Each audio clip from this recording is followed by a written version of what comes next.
There's going to be a lot of people listening to this that are single and ready to mingle.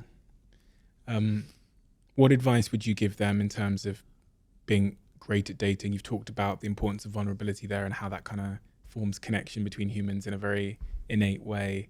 What else is great dating advice for the single people out there? Well, the thing is, okay, there's several things. So first of all, we live in a culture where people think you shouldn't have to put effort into something like love and romance. You should just be who you are, man. I don't have to put on a role. I don't have to play a game. That's manipulative, blah, blah, blah, blah. No, I'm sorry. Love and romance is something that is almost biological. If you look at animals and mating rituals, they're incredibly elaborate. Seduction is a mating ritual. And so the worst thing you can feel is that this person isn't putting any effort into something. Let's just say it's from the woman's point of view. This man, he just shows up wearing jeans and his usual sloppy outfit. He doesn't comb his hair, et cetera, et cetera, et cetera. He takes me to the pub for dinner on our first date.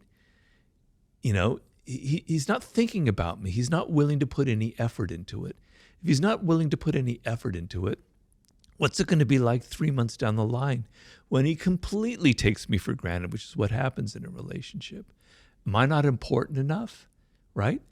Whereas the ability to have a little bit of effort, to think of it as kind of theater and drama, and that there's nothing evil about it. So I'm going to dress nicely.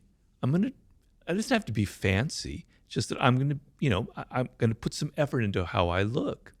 I'm going to take her to a place that I'm not talking about candle lights and roses and that kind of crap. You can be creative.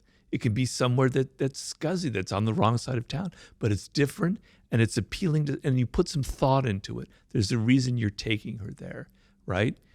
I have a friend who went on a date and she came back from the date and was complaining because the person that she went on that first date with was took her to a spot where he had an available valid discount code for like 2 to 1.